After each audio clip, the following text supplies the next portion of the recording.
Rengoku estate की हवा में विस्टीरिया की महक बहुत ज्यादा थी।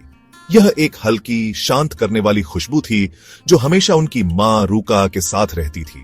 छोटे बच्चे के रूप में भी क्यूजुरो को समझ आ गया था कि उनकी मौजूदगी एक अनोखी तरह की गर्माहट थी, जो उनके पिता के ट्रेनिंग डोजो की धधकती आग से अलग थी। उन्होंने उसे तलवार से नहीं, बल्कि ऐसे शब्दों से सिखाया जो उतने ही तीखे और शक्तिशाली थे। रूका कहती थी, उनकी आवाज सुबह की धुंध जितनी नरम थी, क्योजरो, क्या तुम्हें पता है कि तुम दूसरों से ज्यादा ताकतवर क्यों पैदा हुए?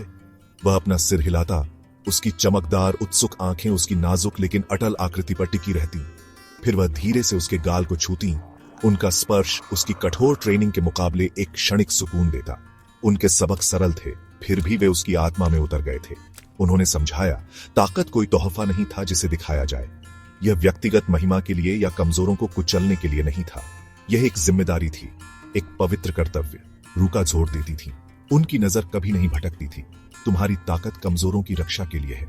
जिन्हें ज्यादा मिला है, उन्हें अपनी बरकतों का इस्तेमाल दूसरों के भले के लिए करना चाहिए।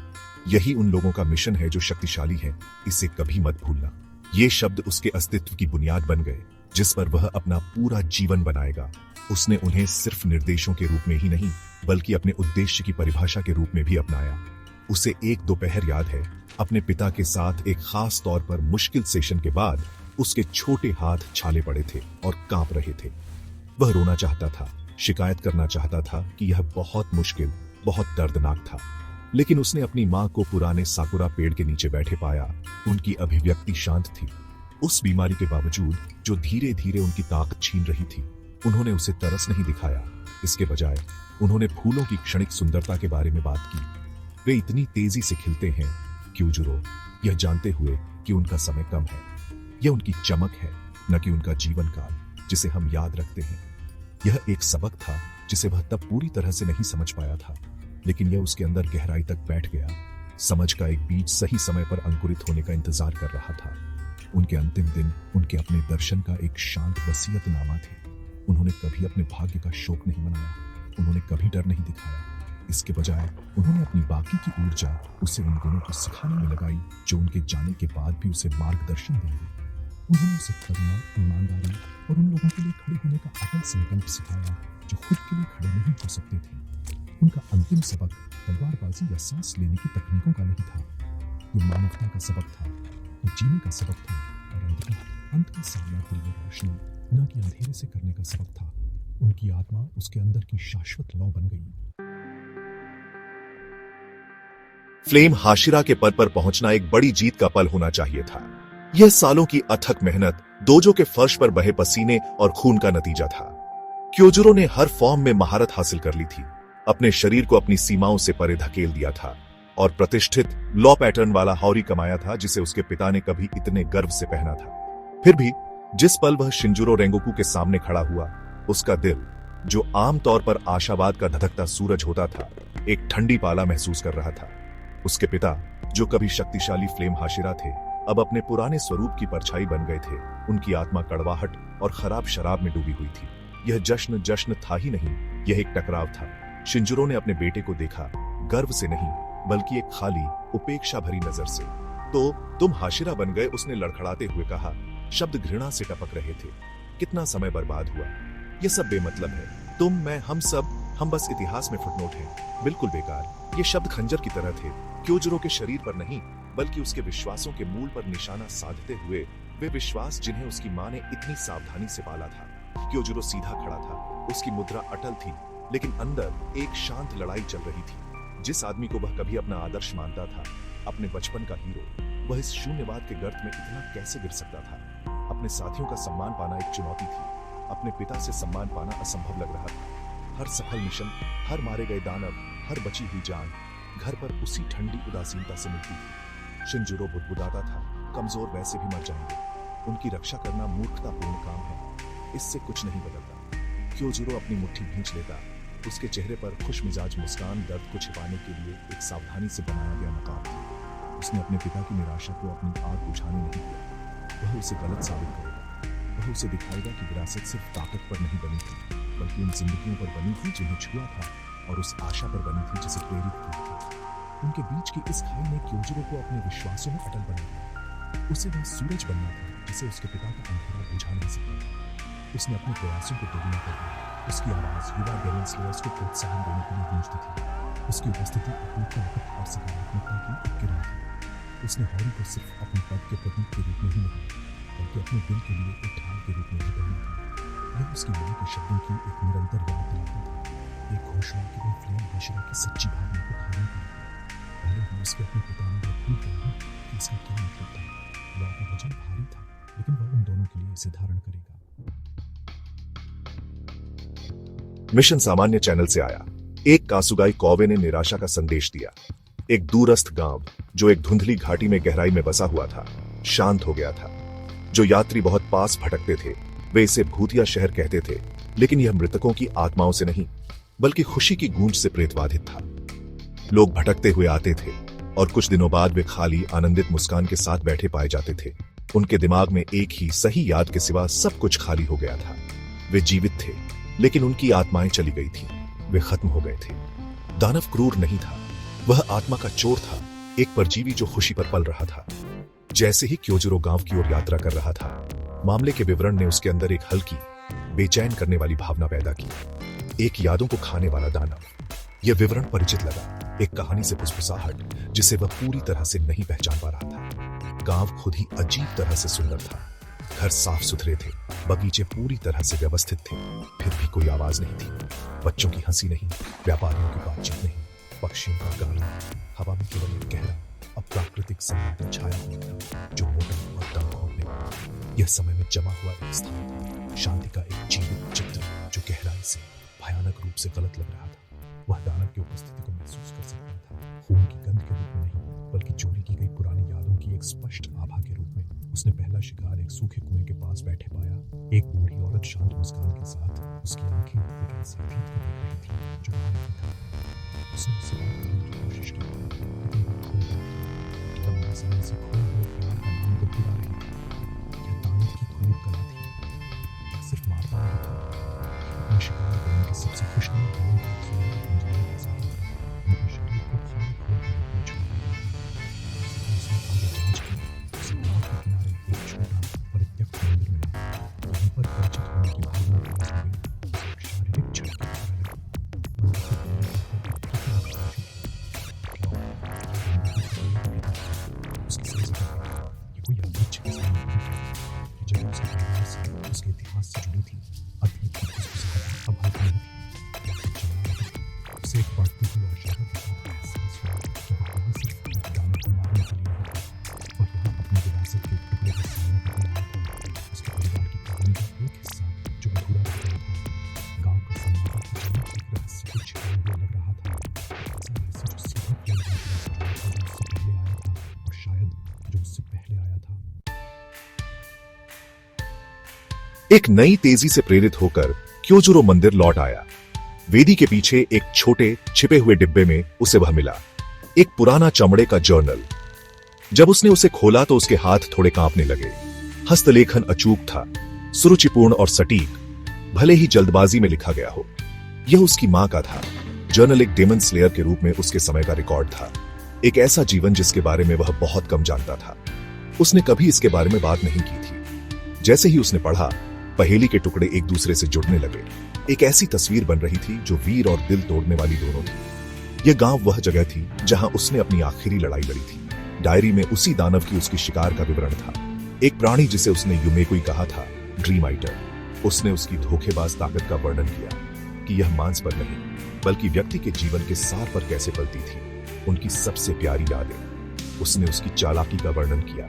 भ्रम बुनने की उसकी क्षमता इतनी परिपूर्ण, इतनी नशीली थी कि उसके शिकार स्वेच्छा से अपना मन छोड़ देते थे। वह इसे यहां इस गांव में ट्रैक कर चुकी थी, लेकिन वह पहले से ही उस बीमारी से कमजोर थी जो अंततः उसे ले जाएगी। वह जानती थी कि वह इसे अकेले बल से हरा नहीं सकती थी। उसका शरीर विफल हो रहा था, लेकिन उसकी आत्मा, एक हाशिरा की पत्नी और एक रक्षक की आत्मा, पहले जितनी ही चमक से जल रही थी। उसने उसकी रणनीति के बारे में पढ़ा।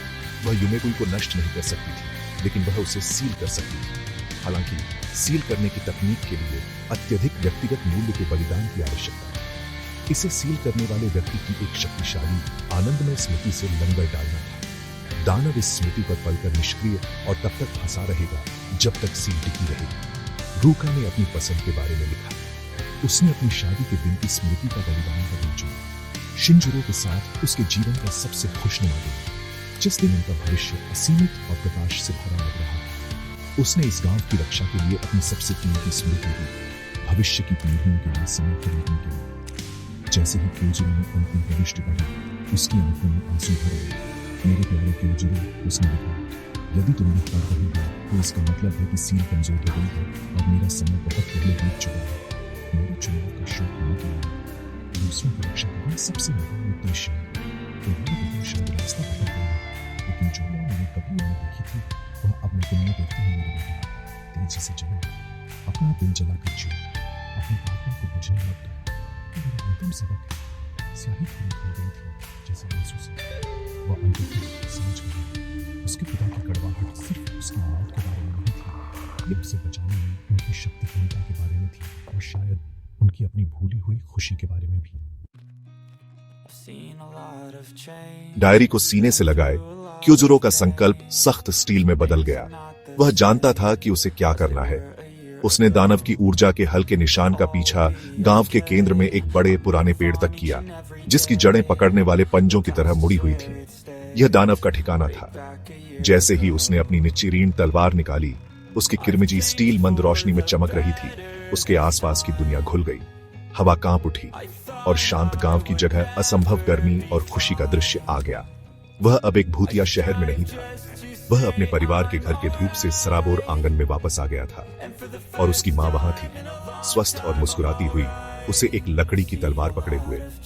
तुमने बहुत अच्छा किया क्योजुरो, उसकी आवाज, उसकी याद की एक सही गूंज उस पर छा गई। तुम्हारे पिता को बहुत गर्व है, हम सभी को बहुत गर्व है। उसके पिता शिनजुरो उसके बगल में खड़े थे। उनका चेहरा दुख और शराब की लकीरों से मुक्त था। वह वही हीरो था जिसे क्योजुरो याद करता था। उसकी मुस्कान चौड़ी और सच्ची थी। उसने क्योजुरो के कंधे पर हाथ रखा। तुम हमारे परिवार के सबसे महान फ्लेम हाशिरा हो मेरे बेटे। तुमने हर तरह से मुझे पीछे छोड़ दिया है। वह प्रशंसा जिसे वह इतने समय से तरस रहा था, वह परिवार जिसे उसने खो दिया था, सब कुछ यही था। ये एकदम सही था। यह वह सब कुछ था जो उसने कभी चाहा था। उसका एक हिस्सा, वह छोटा लड़का जो अभी भी अपने पिता की स्वीकृति के लिए तरस रहा था, रुकना चाहता था। भ्रम दोष रहित था, उसकी गहरी इच्छाओं से सावधानी पूर्वक बनाया गया था। दानव यूमेकुई एक मास्टर कलाकार था और क्योजुरो का दिल उसका कैनवास था। उसने अपनी तलवार पर अपनी पकड़ ढीली महसूस की। उसकी आत्मा में आग धीमी होने लगी। क्यों लड़ें? दर्द, नुकसान और एक ऐसे पिता की दुनिया में क्यों लौटें जो उससे नफरत करता था? यहाँ सब कुछ ठीक था। उसके कंधों से बोझ हट गया। वह आराम कर सकता था। वह अंततः खुश हो सकता था। दानव की शक्ति डर पैदा करने में नहीं थी, बल्कि एक ऐसे स्वर्ग की पेशकश करने में थी जो इतना मोहक था कि उसके शिकार खुद ही अपने बंदी बन जाते थे। वह डूब रहा था, पूर्ण सुंदर झूठ के समुद्र में डूब रहा था। वह लगभग हार मान चुका था। तलवार उसके हाथ से गिरने वाली थी। वह अपनी मां की ओर एक कदम बढ़ा, आनंद में झूठ को गले लगाने के लिए बढ़ा। लेकिन फिर डायरी से उसके शब्द स्याही में बलिदान लिखे असली शब्द उसके दिमाग में घूम उठे। दूसरों की रक्षा करना सबसे बड़ा उद्देश्य है। ये खुशी एक के लिए बनाने का गुंजना था। इस सुंदर जेल के बाहर निर्दोष लोग पीड़ित थे। उनकी यादें खाई जा रही थी, उनके जीवन बदल जा रहे थे। उसके बाद अपनी खुशी का बलिदान उसके लिए बड़े सपने के आगे हार मानने के लिए नहीं किया था। उसने इसका बलिदान इसलिए किया था ताकि वह कड़वी वास्तविकता में रह सके। यह विचार बढ़ते अंधेरे में एक चिंगारी था।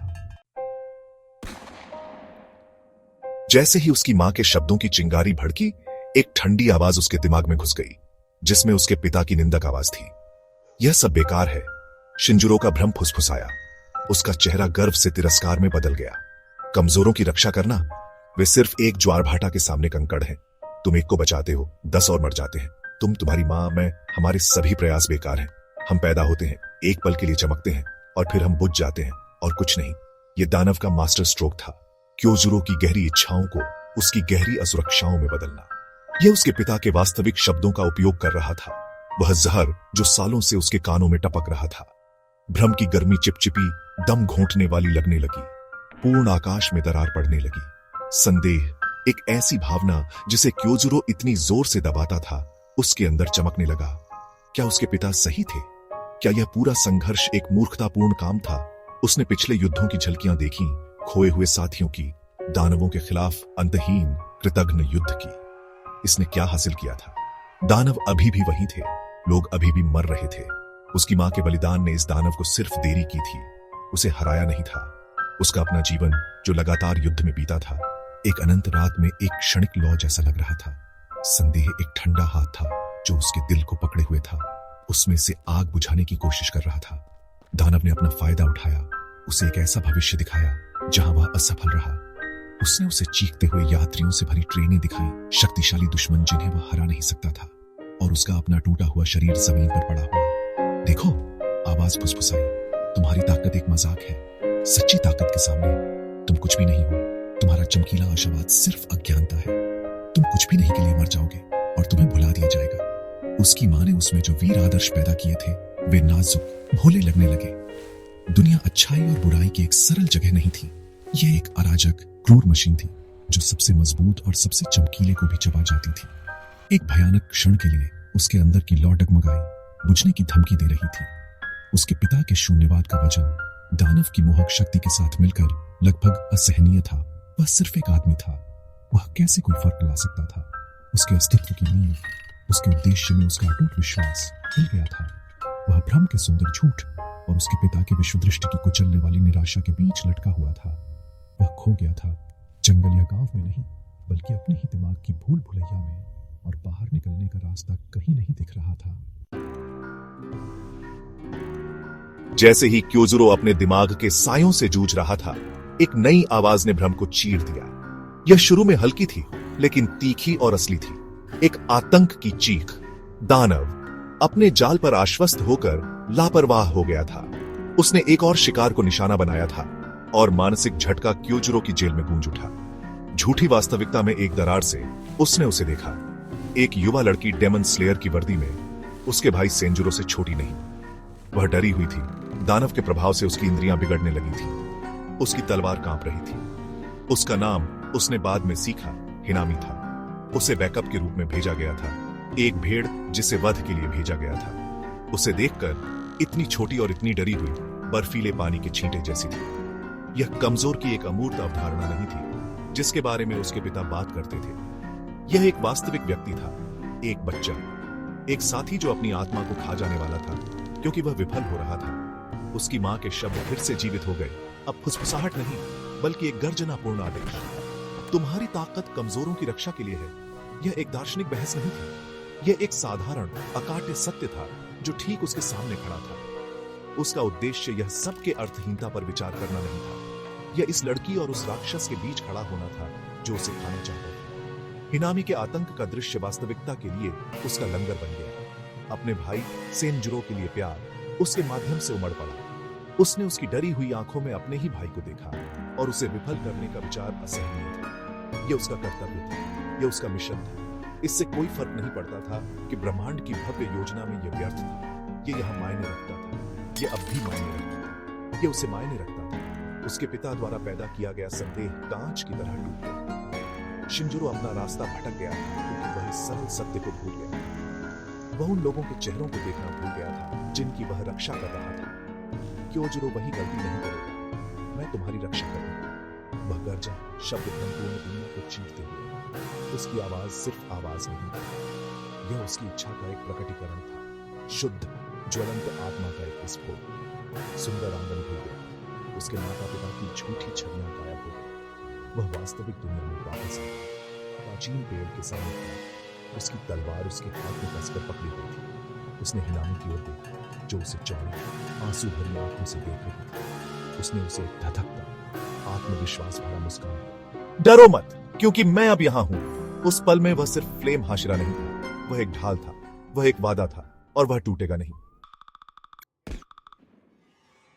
दानव यूमेकुई क्रोध में चीखता हुआ पीछे हट गया क्योंकि उसका मानसिक कारावास टूट गया था। वह पेड़ से निकला, एक विकृत प्राणी जिसकी कई आंखें चोरी की गई यादों से घूम रही थीं। उसने हमला किया, पंजों से नहीं, बल्कि मानसिक ऊर्जा की लहरों से क्योजुरो को अपने सबसे दर्दनाक पलों को फिर से जीने के लिए मजबूर किया। उसकी मां का अंतिम संस्कार, उसके पिता के नशे में धुत अपमान, साथ ही स्लेयर्स की मौतें। लेकिन क्योजुरो दृढ़ था, उसका दिल अब एक किला था, हिनामी से किए गए उसके वादे से सुरक्षित था। उसने हमले का सीधे सामना किया। उसकी तलवार गति का एक धुंधलापन थी, फ्लेम ब्रीडिंग फॉर्म्स को शानदार सटीकता और शक्ति के साथ निष्पादित कर रहा था। उनकी लड़ाई भड़कने पर हवा गर्मी से भर गई। उसने दानव को पीछे धकेला, उसकी अलौकिक टेंड्रिल्स को काट दिया, लेकिन प्राणी लचीला था। उसने पूरे गांव की यादों और एक हाशिरा की पत्नी के शक्तिशाली आनंद पर दावत की थी। वह शक्तिशाली था और वह पुनर्जीवित हो रहा था। क्योजुरो को एहसास हुआ कि उसकी मानक तकनीकें अपने चरम पर हैं। इस प्रकृति के दानव को पूरी तरह से मिटाने के लिए पर्याप्त नहीं हुआ। उसे कुछ और चाहिए था, कुछ पूर्ण। उसे एक स्क्रॉल याद आया जो उसने अपने पिता की चीजों में छिपा हुआ पाया था। एक स्क्रॉल जिसमें फ्लेम ब्रीडिंग के एक निषिद्ध अंतिम फॉर्म का विवरण था। एक फॉर्म जिसे उसके पिता ने कभी इस्तेमाल करने की हिम्मत नहीं की। नौवां फॉर्म रेंगोकू शुद्धिकरण। स्क्रॉल में इसकी लागत के बारे में चेतावनी दी। नौवां फॉर्म सिर्फ एक शारीरिक तकनीक नहीं था, यह एक अद्भुत थी। यह एक लोक का भी विनाशकारी हमले को रोकने का के साथ बहुत जवाबी मदद कर सकता है। कुछ भी हो जाता है, लेकिन ऐसा नहीं हो जाना कि लोग करते हैं उन्हें अपनी नौकरी का उपयोग एक शक्तिशाली परिभाषित स्मृति हमले में डालना पड़ता। इसका उपयोग करना खुद का एक हिस्सा हमेशा के लिए रहना था। उसके पिता ने शायद कीमत बहुत अधिक लगाई